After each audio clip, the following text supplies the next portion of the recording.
Well, some of you have been asking questions from me, so thank you. One of the questions that I got this past week is about someone writing that they do have anxiety attacks and almost panic attacks once or twice per year. And after that, they go into kind of a deep depression.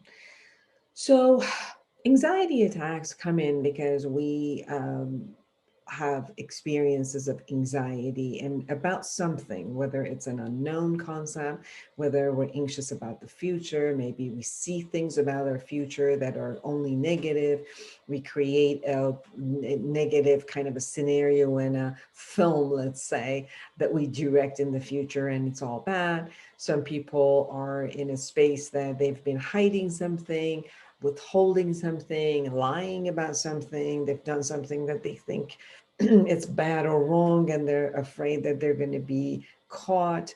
Um, so there are very different reasons of why we would get anxiety. Anxiety is usually about either a negative unknown in the future or an unknown concept in the future, whether it's just the plain unknown or we put a slant of what if the worst thing that is can happen, and we put it and we kind of like contribute it, have an assumption about it in the future, something that hasn't really happened right now.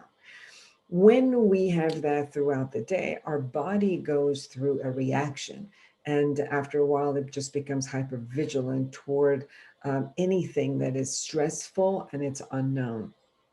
Usually, as this attacks get higher and higher, people also have experiences of shortened breath. They think they can't really breathe. They might have something in their throat, like a lump in their throat. And then it turns out, oh my God, what's wrong with me? I might die. And that's usually when it turns into like a panic attack. And then afterward, if it turns out to be that they're going into a depressive state, most of the time, whatever's going on in their life, they feel powerless against it, helpless against it, and hopeless against it. And therefore, from there, they go into a level of depression and a sadness about what to do. Because if you're hopeless and helpless, you just sit in that space until the next level of anxiety attacks show up. And sometimes we feel traumatized by the anxiety attack and we're waiting because it happened in the past. We are waiting and having an anticipation about the next time that an anxiety happens. And therefore, now we have a heightened level of being afraid of our own emotions and what's going to happen to our body. So, what can we do?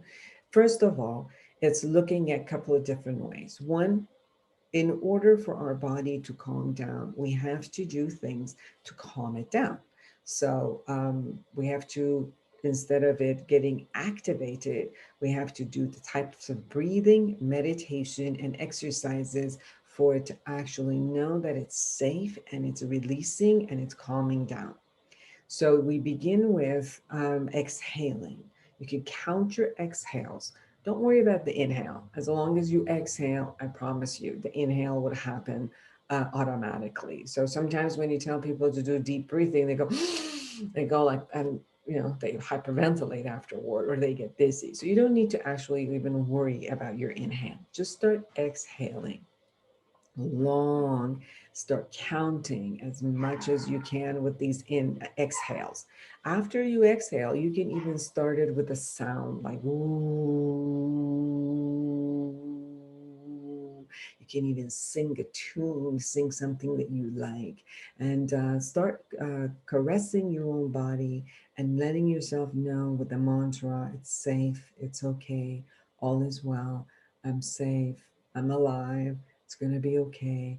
And start touching your own body as if you're caressing and letting yourself know with those messages that everything is going to be okay. Now start meditating. Some people, when they are anxious, they can't just meditate. They need a visualization or they need a guided visualization and a guided type of a meditation with some type of a music. YouTube is full of them. You can go to them. There are a lot of great apps. You can go and let yourself be worked up with whatever the guided meditation is that is to your suiting and it actually calms you down. Begin imagining and visualizing, for, especially for people who are visual people. Imagine that you are in the best space of nature and safe that you like. Some people like water, some people like mountains, some people like greenery and forest, whichever it is, start imagining, fill up your vision with that, fill up your ears with this beautiful music that you hear from the YouTube. Some of the YouTube ones have also nature scenes in them, and start caressing your body again with the touch. So you're getting all of the senses, and bring, maybe put lavender or chamomile or something where it also calms you down with the, nose and olfactory sense. And then just exhale, and exhale deeper and deeper.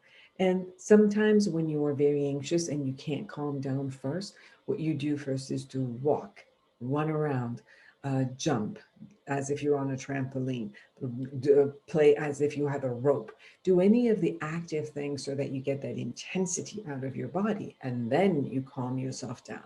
So this is more for the physical sense of calming down your either anxiety attack or panic attack.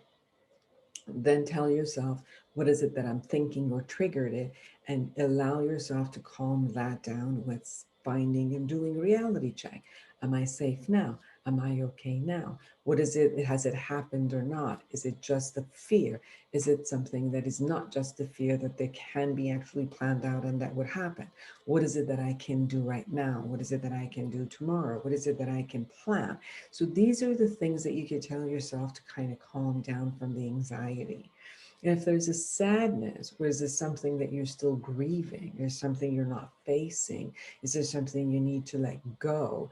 Are you really hopeless and powerless? Is there anything you can do right now which grief brings you out? What type of resources you have which can support you and know that you're not powerless and helpless against all that's happening?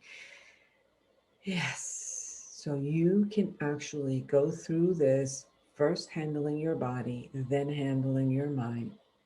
If you need support, call me. Call any therapist or coach that is out there that have experience in anxieties and depression, and they can support you with giving you tools in how to handle the things that are right there in the surface, and to work behind the surface also. What are some of the thought process that are showing up from your subconscious? What are some of the fears that you have that are you haven't actually handled? What are some of the things that are you withholding because you're afraid or you feel shame and you don't know how to talk about them? And maybe if we could bring them in a amazing and calming and accepting and a loving space, that you can actually begin loving yourself and calming yourself down, and you don't have to go through all of that. Trust me, anxiety and depressions are treatable. They're manageable. So call, let me support you, or wherever in the world you are, let somebody support you. Medical management and medication at times can help, but in all studies has shown just medicine doesn't help alone. Psychotherapy, coaching, being, kind of becoming aware of yourself and learning the tools is how you actually manage it. So take care of yourself and get good help.